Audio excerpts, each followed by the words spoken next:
You're very welcome to the last show in March. It's the 30th of March, and you're joining us for show number 93 here on the Shortlist. My name is Johnny Campbell.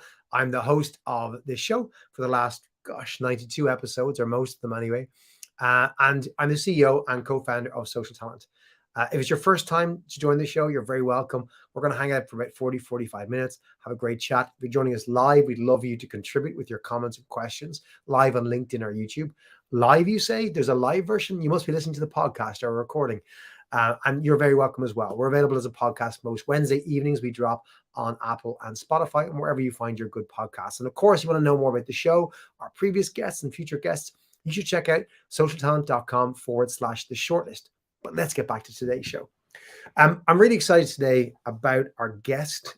He's somebody I met, 8-9 years ago at a South by Southwest for the first time. I've always been an admirer of his work and his presentations, the writing he's done. And he's one of the leaders in the space that we're going to be discussing today, which is around inclusivity. We're going to be talking walk the talk, the behaviors of inclusive leadership. And many organizations and companies out there are quick to label themselves as inclusive. Of course, we're inclusive, but often they really struggle to explain what it really means in simple language. And often they just default to an explanation around diversity that doesn't quite cut it. They build programs, they wax lyrical about, the importance of inclusivity, but overlook some of the behavioral components that are so crucial when it comes to driving and maintaining and inclusive cultures. And if companies really want to deliver a more inclusive employee experience, they really have to examine and change the behaviors of the people around them. And that's especially true for leadership. Joining us on this week's show to dig into this topic is Joe Gerstandt. Joe is a renowned inclusion strategist in the US and around the world, a keynote speaker, contributor to the social platform. He's an author, and together today for the next 40 minutes or so, we'll be chatting about the need to set behavioral expectations for leaders, the importance of accountability, and what inclusive leadership actually looks like. Joe, you're very welcome to the show. I was wondering if you wouldn't mind introducing yourself to our audience and maybe explaining how you got into this line of work. Why did you make this your passion? Thanks, Johnny. It's good to see you. It's always good to chat. Thanks for the invitation. I'm looking forward to this conversation. My name is Joe Gerstandt. I partner with organizations on their efforts around diversity, inclusion, equity, and belonging. And I tend to focus on the cultural and the behavioral components of that work. I've been doing this work as an external consultant for 15 years now. And before that, I did it internally. So altogether, I've been doing this work in one way or another for close to 20 years. And the story of how I got into this work is a long, convoluted story. I won't drop that on everyone, but I will say that this has very much been a journey. I wasn't born a diversity advocate. I had to go out in the world and have some experiences. I had to unlearn some things. I had to be educated on some things. A lot of things had to change in my head and in my heart before I was able to find this work and get actively involved in it. I think for people and organizations, this work is a journey. It's an ongoing process of change. And regardless of where you're at today, I think the important thing to be thinking about is, where am I going next? What are the next steps forward for me? And one of the things I like about this conversation is actionable. It's about things that we're actually going to do in the name of this work. So I'm happy to have this conversation, Johnny. I remember listening to the first course you made for the SocialTalent platform on inclusivity. I was on an airplane, and we just introduced the functionality in our app to download courses and listen to them. And I said, how would I test this out? I said, I'll download Joe's content. And again, it was one of these moments where I felt my experience and knowledge really take a leap forward. As to that point on practicality, you just discussed practical things that folks could do in a meeting in terms of how they interact with their teams and colleagues that actually drive more inclusive behaviors. And I had never heard that before. And I was probably one of those people who would nod their head at inclusivity. And then I kind of go, what's the difference between diversity and inclusivity? I'm not sure. And, I felt I was an advocate for D&I at the time, but I really didn't quite understand it. It really only came to life when I saw the actions, and I realized my lack of action in those areas would drive a less inclusive environment and how I could change it. So I'm loving that. I'm dying to get into it. But let's start with some of the articles out there. There's so much in the press and in the academic literature around inclusivity. I want to jump in first with a recent Harvard Business Review article by Deborah Grunfeld, Melissa Jones-Briggs, and Laurie Nishwer McKenzie. And we'll send a link out to anyone listening out there as well to check it out. This I thought was interesting. I haven't heard of this idea before, using a mantra to be a more inclusive leader. There's loads of different ways that you can be an inclusive leader. This I thought was really interesting, as it's a very specific tactic, makes sense, and the research, the authors go into the research that they undertook in their profession to kind of come to this methodology that they teach. I want to ask you straight up first, Joe, have you come across this? What are your thoughts on this concept of using a mantra? And then maybe you might explain it to our listeners. I don't think I'd come across the idea of using a mantra before. I like it. I think, the thing that I am familiar with in this article is they talked about, I think they tried to make the point that unless you're deliberately inclusive, you're probably going to be unintentionally exclusive. Being an inclusive leader isn't having the right intentions or saying the right things. It's about what you do proactively, intentionally, deliberately to be more inclusive. That's that behavioral component that we've kind of alluded to. I like the mantra idea. I think there's some good research that supports it, but I think it's a reminder to me that these are my intentions, which helps me try to make sure that my behaviors and my actions are aligned with those intentions. So I like it. I think it's a fairly simple thing that you could integrate into how you approach your work and how you interact with others. And it's just a good reminder of those intentions.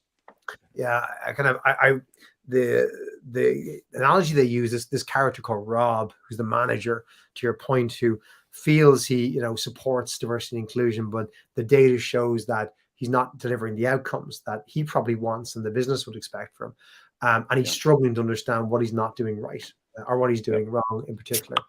And I think the essence of it, they gave some examples, was that for Rob or anyone like Rob going into a meeting who wants to have good intentions, is to repeat a simple mantra like, I'm glad you're here, or I love this team, or we're all in this together, or everyone should speak, whatever that mantra should be. And the idea being that, again, as long as it's a true and pure thing that the person believes, they're not like trying to fake it, they're not just telling themselves something they don't believe. And also it's not about them, it's about others, which I thought was interesting, that it kind of keeps them honest and enables the person to focus on these things and not let it get distracted by their bias or their behaviors. And it's back to that behavioral thing. And I know you're a big advocate about this, that it's, intention is not good enough. I think I probably misquote you, Joe, to a lot of people in an analogy that you used. I think you used in a piece of training around fitness, which I think you said, everyone agrees that being fit is good. Everyone agrees that being healthy is good, but agreeing with it and believing in it doesn't make you fit. You have to actually get out there and get off your ass and do stuff to be fit. And, inclusivity is the same. It's like, who wouldn't agree with being inclusive? But that doesn't cut it. You have to go out and do things right. Like this as a technique or other things. I'm interested to hear your thoughts on, other effective techniques, like the person that Rob here in this example, who genuinely believes that they are trying to be inclusive, they want to be more inclusive. What are perhaps some of the things that people do that lead them to be exclusive? And then what are some of the great techniques you've come across in your work that folks find effective and relatively simple to put in place that can make them more inclusive in their behaviors? Yeah, I think it's really important for leaders to understand that inclusive leadership is active. It's not just about your intentions. There's things that you have to do. And I think some of the things that folks have to do, some of the foundational stuff isn't actually behavioral. It's having some awareness and understanding of human behavior and social dynamics. I think it's important for leaders to understand the impact of things like bias and privilege, which both continue to be kind of poorly understood, oftentimes misunderstood. I think it's important for leaders to know that not everyone is having the same experience in the workplace. Not everybody's being seen and heard and valued the way that they are. They have to learn about those experiences from other people. I think it's important for leaders to know that there's still some consequences associated with being different in the workplace. But beyond that, I think you get into behaviors pretty easily. It's one thing to understand bias. It's another thing to be doing something to mitigate the impact of bias. So what are leaders doing to reduce the impact of bias in their own interactions, in their own decision-making? What are they doing to take a look at their practices and processes and reduce bias there? Are they doing things to increase the psychological safety of their team? I think that's at the very center of this idea of inclusion. Can this group of human beings, all of whom are different from each other, actually tell the truth to each other? Can they fully engage? We can hold leaders accountable for that. Are they doing things to bring more diversity into their network of relationships? Are they doing things to learn about the experiences of others? Have they proven the ability to be just as good at hiring, engaging, retaining, developing, and promoting people that are different from them as they have proven to be doing those things to people that are like them? So those are some of the, I think, competencies or behaviors that we need to expect from inclusive leaders. And that's also a big part of how we get a hold of the accountability piece. And that's kind of a missing thing in this work right now. I have a lot of organizations say, we don't know how to hold people accountable, especially leaders. Well, if you set some behavioral expectations, it becomes pretty easy to hold people accountable. You can start writing those things into job descriptions, considering them in performance evaluations and promotion decisions. Once you put those behavioral expectations out there, you've got some really good stuff to work with. I had the pleasure of speaking a few weeks ago to Facebook's head of gaming. And it's an American guy living in Ireland. And he was introduced to me from a friend who knew I was passionate about this topic. And he'd been highlighted internally as for the work he'd done to try and drive particularly gender diversity in his team. Gaming doesn't typically have a whole lot of women in it, has a lot more men. And as a leader, he globally managed to bring across the board that gaming division up to 51% female talent across the business. And I talked to him about this accountability piece because I've heard different opinions. I know a bunch of folks in the talent acquisition world who are typically, targeted around numbers, and leaders who are targeted around having diversity in their teams. And the feedback that this particular leader gave me was that his experience in terms of how they enacted it in Facebook was that they did KPI people on this, but they KPI'd them on the behaviors, not the outcome. They said that, they measure people on, are you displaying the behaviors? Are you taking the actions? And it's a predefined list that they encourage people to focus on, that they can measure. And if the person doesn't quite achieve the outcome, but they're displaying the behaviors, that's it. You're getting there. Because at the end of the day, let's say around promotions or hires, it just might not be the person of color, the female talent who gets the promotion, because the best person should win out. But if you have ensured that you have actually taken all the steps and you've displayed the behaviors that we have defined should drive more inclusivity, then you shouldn't be penalized because the outcome wasn't quite good enough for our numbers, but it actually brings it the right way. And that was really interesting. And I've had mixed opinions, and I've shared that with others around accountability models on scale across an enterprise. What is your opinion on that? What have you seen as different models that work at the kind of macro level across an organization? Yeah, I would agree with that. I think you can still have some amount of accountability on the outcomes, but I think the behavioral piece in this work is generally missing. You alluded to this in the introduction. It's not difficult to find organizations that will quickly tell you how inclusive they are. And they can oftentimes point to a bunch of activities. They've built programs, and they have ERGs, and they have diversity councils. The problem is most of those things don't change what it feels like to be an employee. They don't change the culture. You can spend 2 or 3 years building stuff and have a lot of activity to point to, but after those 2 or 3 years, the employees don't necessarily feel any different. They don't feel any more or less included. If you really want to change that, you have to change the behaviors of the people around that employee, especially their leader. This work is much more about leadership than I think it is about anything else. Not that diversity councils and ERGs and other things can't have value, they can, but they don't have a real direct impact on what it feels like to be an employee. That's largely behavioral. So I think you can hold teams and organizations and leaders accountable to some of those outcomes, but I think the behavioral piece is the most important thing. And it's missing in most organizations. Just like organizations, there's a lot of leaders that will quickly tell you that they're inclusive, but they can't point to what they specifically, deliberately, proactively do to be more inclusive. They're thinking about their intentions, and their intentions may be fantastic. Intentions are not enough in this work. I want to jump into our second article. It's from Forbes. And it's entitled, "Here are 5 actions leaders can take to build a racially inclusive culture." So it's taking a particular angle on this. And it's by Dana Brownlee, who's one of the senior contributors in Forbes.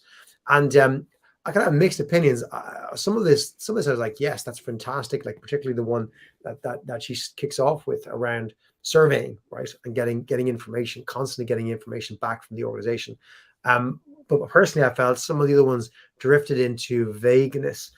What are your thoughts on these 5 actions, and perhaps to bring it back to that first piece around surveying and getting the feedback and that measure of, is it working? Is that how people actually feel? Has it changed?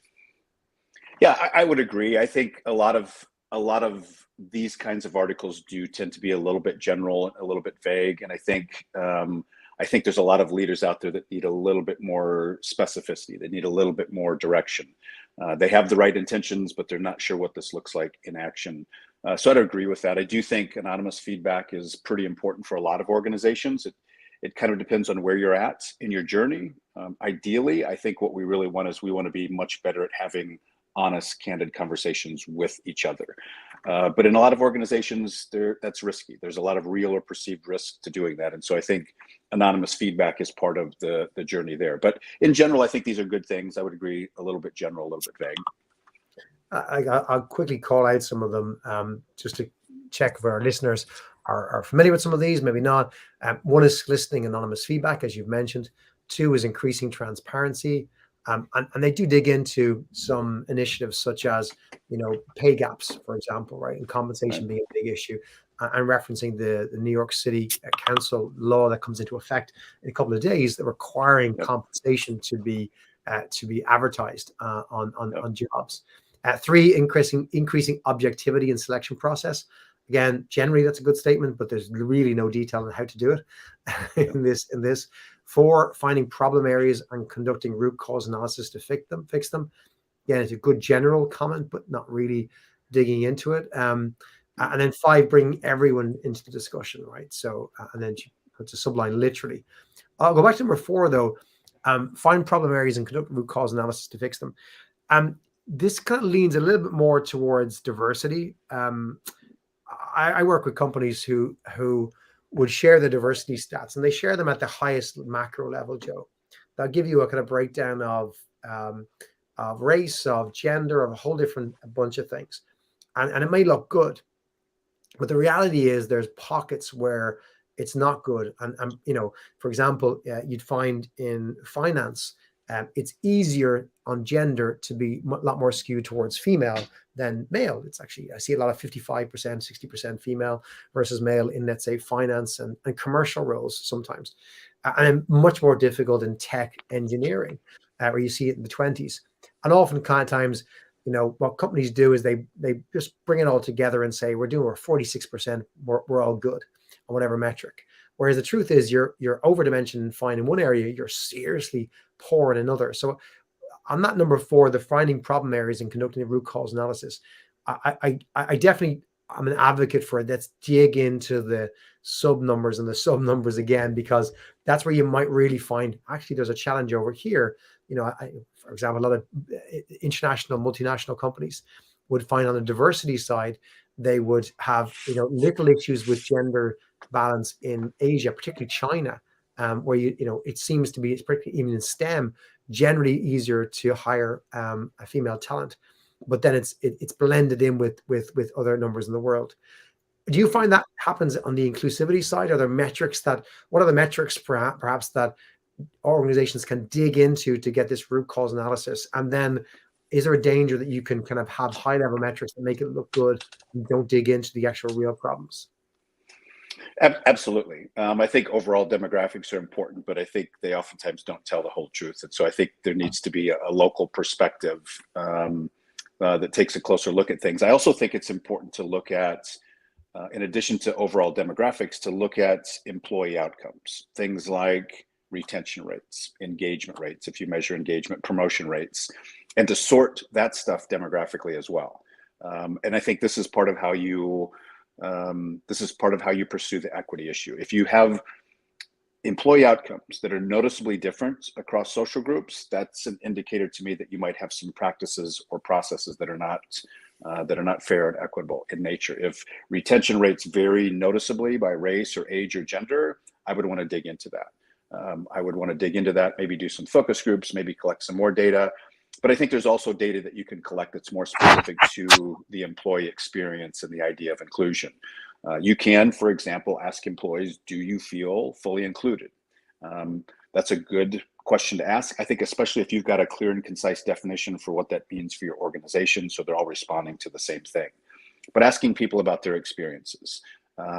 Do they feel safe contributing in meetings? Do they feel consistently seen and heard and valued? Do they have a sense of belonging? Do they feel like an insider?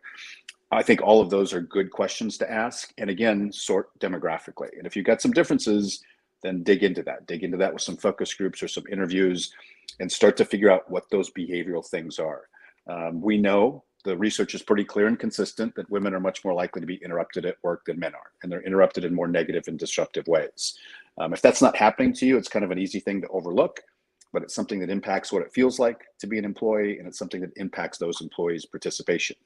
And it has behavioral solutions. We can fix that pretty easily if we're aware of it and talking about it and focusing on it. But I think if you're collecting the right kinds of metrics, it helps you identify what some of those behaviors are that you need to expect of employees and probably especially leaders. Speaking of specifics, we mentioned it a few minutes ago in terms of giving people actionable things they can use. I know in the world of employee engagement, nearly everybody uses a Gallup framework that they published years ago on. These are the questions to ask to try and measure employee engagement, right? Everyone kind of copies and pastes and standardize them. Can you recommend a group of questions that are good to measure psychological safety? Is there I generally don't know this, so if you do, I'd love to share it. Is there a kind of, there's the gold standard of questions you should ask to understand if you have a psychologically safe environment or team? Yeah, there actually is, from my perspective, a gold standard. There's 10 questions that I use to assess psychological safety. I've failed to have those 10 questions in front of me, so I won't nail all of them. But some of the questions that I really like around psychological safety, whether you're doing a formal assessment or you're just having a discussion about it. Is it safe on this team to be unpopular?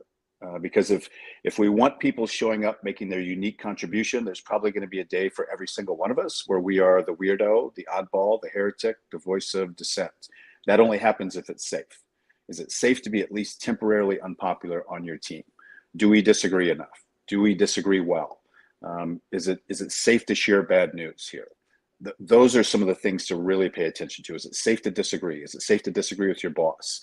Is it safe to admit failure? Is it safe to ask for help? I think those are some of the questions that really help us get at, do we have psychological safety on this team? And for those that are maybe not familiar with psychological safety, basically what we're talking about is trust on the team level. When you're together with your team, do you feel safe taking some risks and being vulnerable? Asking the uncomfortable question, sharing your big crazy idea? Because if it's not safe, in reality or perception, people aren't going to do those things, and that team becomes deprived of some of the resources that they should actually have access to. I love that. We might one day get you to maybe publish that, or if you have it on your site, share that list out. I think a lot of folks would benefit from being able to be happy to copy and paste that and use it as the gold standard. Joe, I want to talk about equity. Again, diversity is spoken a lot about, and people kind of lean on it because they don't have a whole lot of understanding around inclusivity. And then the one that they really don't seem comfortable talking about is equity, right? Call it the latest in the DIE, depending on what else you want to put in there. People kind of just get really uncomfortable. They kind of use the E word, try and avoid talking about it because they really don't kind of understand it or want to get into it. I had a great example. I had Lars Schmidt. I think you might know Lars. He's lives in the DC area. He was over in Dublin, in my hometown last week. We shared a 30-minute conversation with an audience here in Dublin at a HR summit. And he gave me a great example of the company Momentive, which many people might not know Momentive, but you might know SurveyMonkey, which is their previous name. And when you speak of equity, they went to their employees saying, what can we do more for you? You know, do you want pay rises, everything else? And they were stunned with what the employees came back with as their biggest concern.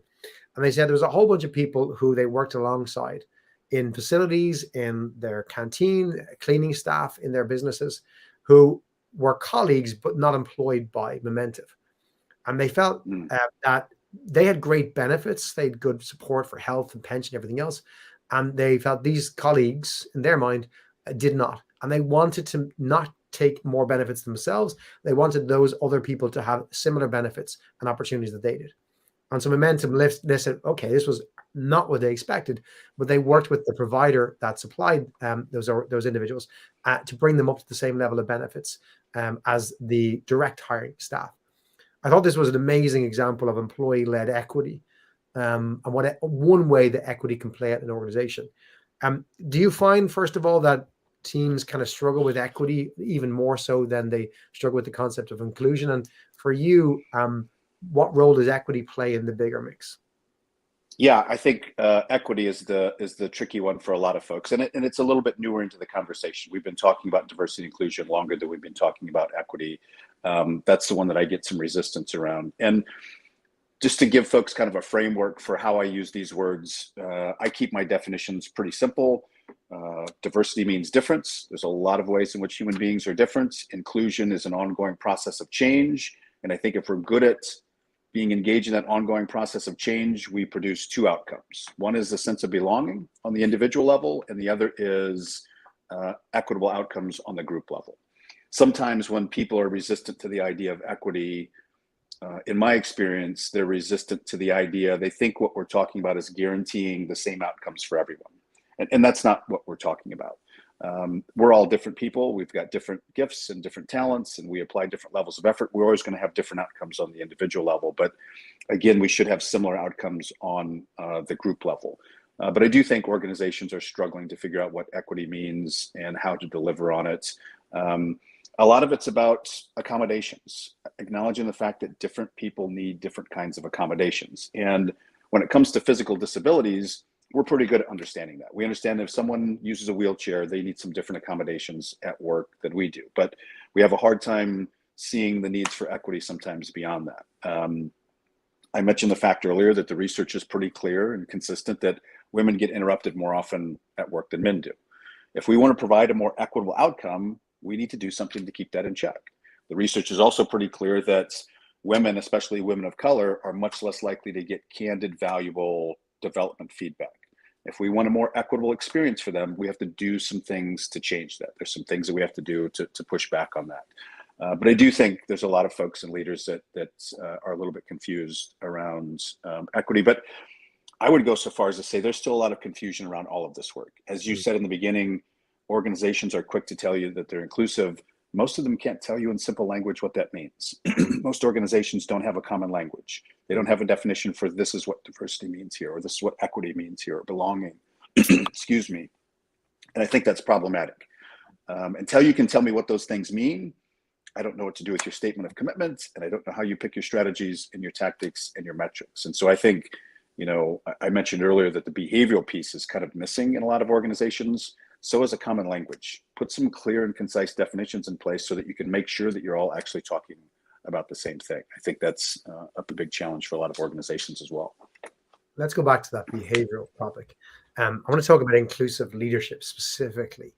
What does it look like? How do you identify inclusive leadership? What kind of behaviors, to use that word again, Joe, do inclusive leaders typically display?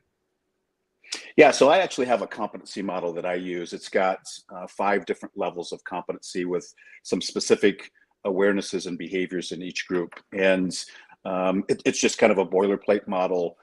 It's probably a little bit too much for most organizations, but it's just to give folks an idea of what some of this stuff looks like in behavior.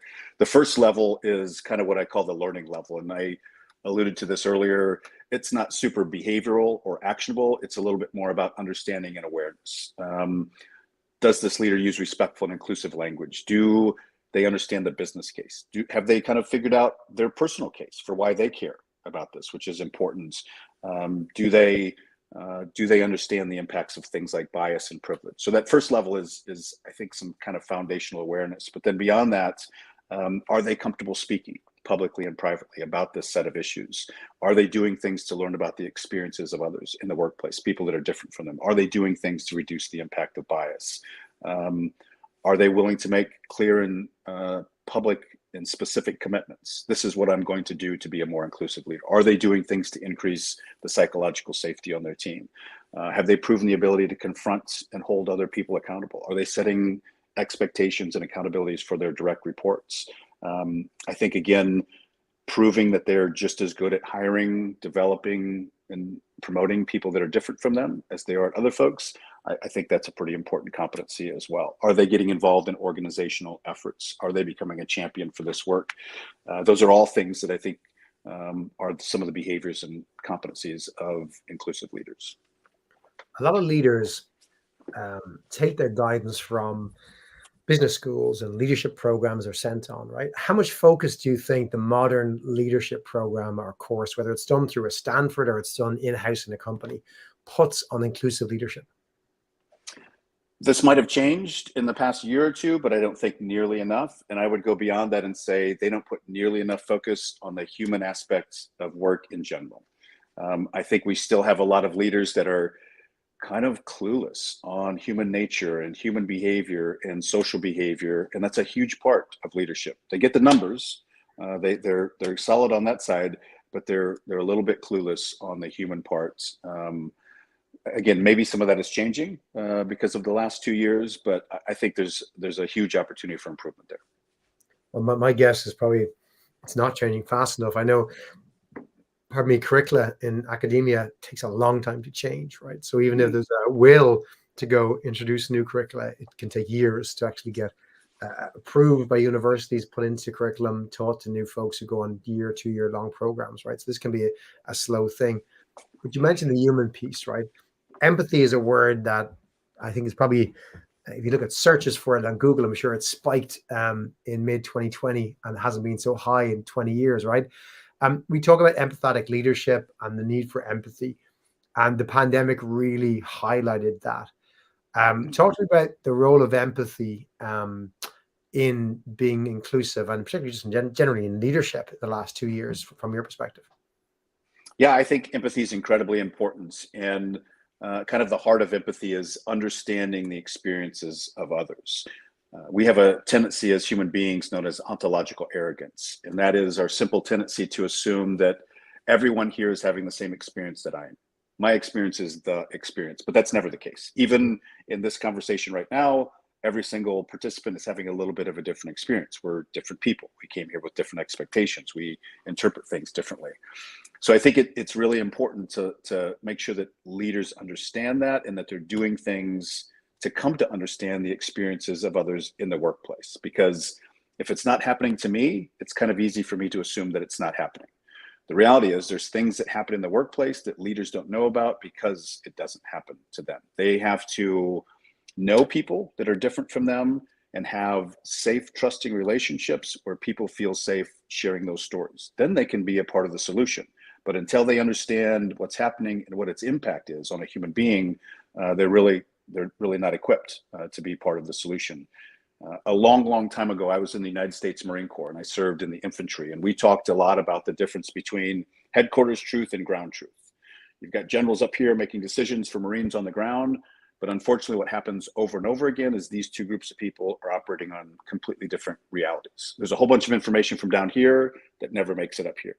Some of the information that gets filtered out fastest, bad news. Why do people stop sharing bad news? Because of the way in which they think it's going to be received. So you end up with generals up here, and they may be the most competent people in the world. They're not likely to make the right decision for the Marines down here because they don't understand the reality. They've lost access to some really important information. And this goes back to psychological safety. Is it safe to tell the truth? Is it safe for me to share bad news? Is it safe for me to tell you about a bad experience? That's pretty important if we're going to actually fix and address those things. Bad news is never fun. It's never convenient. It's never super popular, but it's incredibly valuable. Have you proven as a leader to be a safe person to share those stories with? You're not going to dismiss them. You're not going to explain them away. You're not going to blame it on the person who told you. You're going to understand that experience, even though it's different than yours, and try to be a solution for it. I think it's one of the essential competencies with this idea of inclusive leadership. Yeah, I 100% agree with you. We've spent some time in the last couple of years building out what we call our inclusion stories on the SocialTalent platform. To your point about level one is like, let's introduce you to people you don't often see or meet day to day. And they'll tell their story about their lived experience, which is probably different to yours, whoever you is. And you kind of take a step back and go, I never knew people would have that challenge, you know. I remember listening to Joanna Abayi first a couple of years ago when I first met her, and she told the story of coming from a poor background in London, and she was given an internship, and this was a brilliant opportunity in an ad agency from her own background. She didn't have the normal academic background, and she said her challenge was that to get to the internship every day, which was unpaid, she had a choice. Did she basically use the minimal money she had to pay for her bus fare or pay for her lunch, because she couldn't do both? And her perspective was nobody in the ad agency understood that perspective of poverty. They just assumed it's an internship, it's a fantastic opportunity. No one considered that somebody like her who'd be offered that job would have to make that decision. I remember hearing her. It was the last time I ever allowed somebody to work for free in SocialTalent for any opportunity, even if it's a work placement from school. It's like, you just don't know, again, until you have heard the lived experience, you don't have empathy with somebody else. And the storytelling can be powerful to make you think about others. Another just example you made me think of, and I coincidentally have a book on my desk I'm holding up called The Mom Test. And this is a book about, building products and customers and so on and so forth. And the basic idea is that your mom lies to you. Your mom is trying to be nice. And when you tell your mom about an idea or what you're doing, she's going to go, "That's brilliant. That's fantastic, Joe. That's a great idea." And that we need truth. If we're going to develop great projects, ideas, solutions, businesses, whatever it might be, sometimes what happens is people just tell you nice things all the time. And how do you go about trying to get the truth out of people? So that book is a framework to actually get the truth out of customers, fantastic staff. But it just reminds me the importance of having that truth in the business. Your analogy from the military is just very apt there, because you have folks on the top who aren't told stuff from the bottom because there's a perception that they don't want to hear that, and they just go along and make the wrong decisions, right? You could argue that is possibly happening in Ukraine to the Ukrainians' benefits, right? There's, I imagine, a complete absence of psychological safety in the Russian army and in Russia in general, right? This is a country, if for those trying to understand psychological safety, it occurred to me, it's like if you walk the streets of Russia, your phone apparently can be taken off you, and it's checked to see if you're checking foreign news sources. And if it is, you're jailed for what you check on your phone. That is the complete opposite end of the spectrum from psychological safety, right? So take that to the workplace. What if I'm, searching for a job, if I'm on a job site, if I'm saying something negative, I have a criticism of a project that we're running, how do you create an environment where you can actually speak the truth, to your point, as being such a fundamental thing? I'm going to move on to one of our last questions, if you don't mind, Joe. When you ingrain a culture of inclusivity at the top, because we kind of maybe should have started with this point, what are the benefits? What is the business case? Should be needed for ingraining a culture of inclusivity at the top? Yeah, I have mixed feelings about this. I've engaged in, I think, far too many conversations about the business case in the last 20 years. And I realize that's how we open the door for some folks, but we're talking about such fundamental human needs here. I think we almost do ourselves a disservice when we frame it as a business case conversation. I think the business case is pretty clear and compelling and overwhelming at this point. But I also don't think that business cases really motivate people's behavior. I think even more important than the business case is for you to figure out why you care about this work. And I think there's a lot of different ways that people find that connection. They find it through their faith, or because it aligns with their core values, or because of some personal experience that they've had. But we're talking about such fundamental human needs here that need to be seen and heard and valued. The need to be treated like you belong there. And I find myself more and more frustrated that we have to use dollars and cents to convince people that that's important. And probably both are important. But I feel like we've almost had an over-reliance on the business case, and we've commodified something that's much bigger and more beautiful and more powerful than that. And it's much more human, and it's stuff that we have in common. Some of those basic human needs. I'm trying to bring a little bit more of that to the conversation to at least complement the business case. Sorry, that's probably not maybe the kind of answer you were looking for, but I think it's a bigger conversation than just a business case.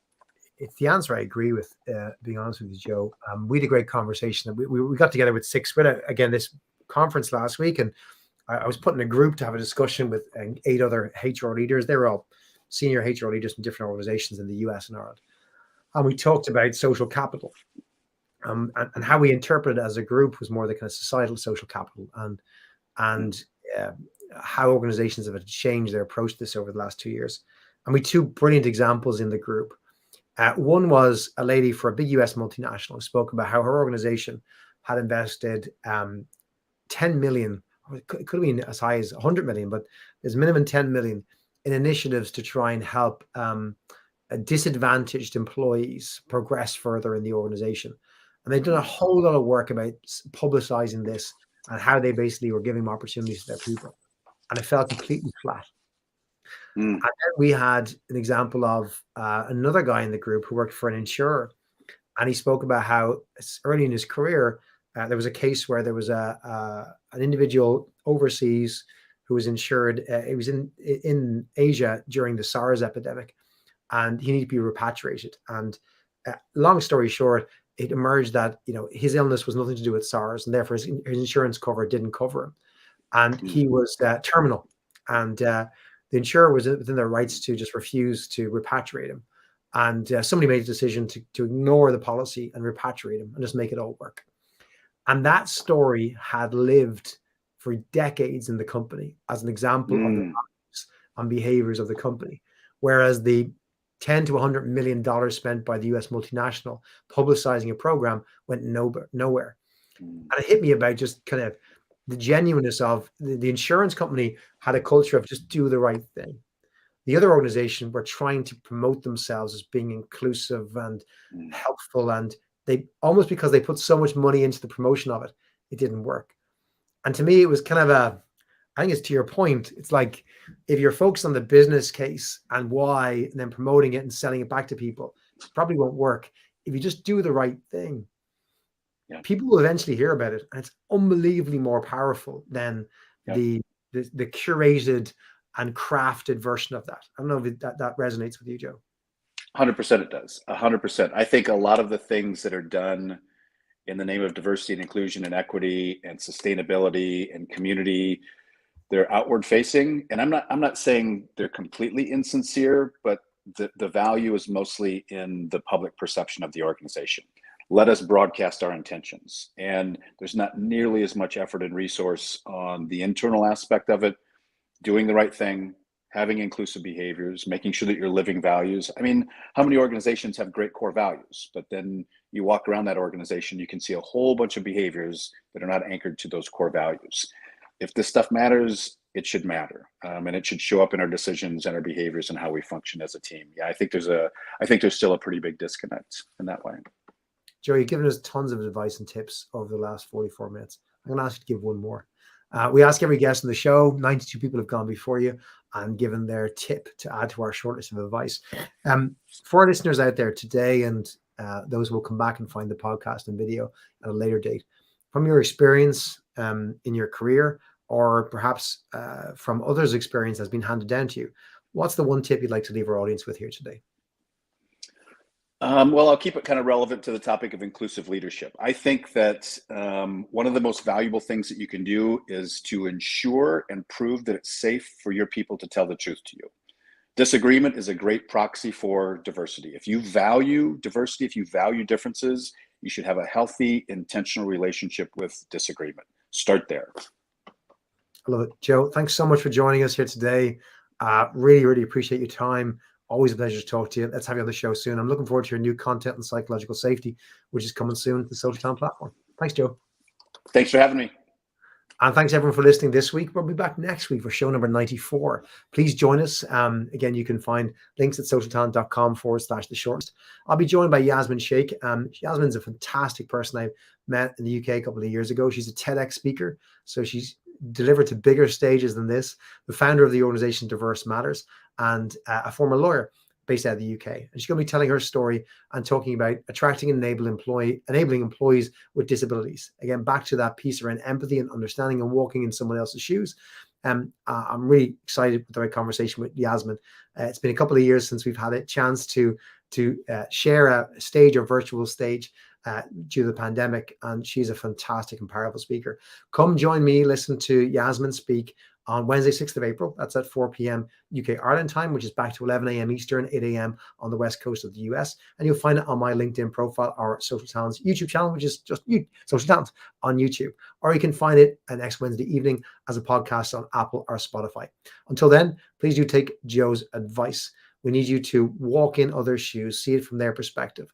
And again, remember that doing the service of good diversity, equity, inclusion is about doing the right thing, not about publicizing the benefits for the gain of your company. We'll see you soon.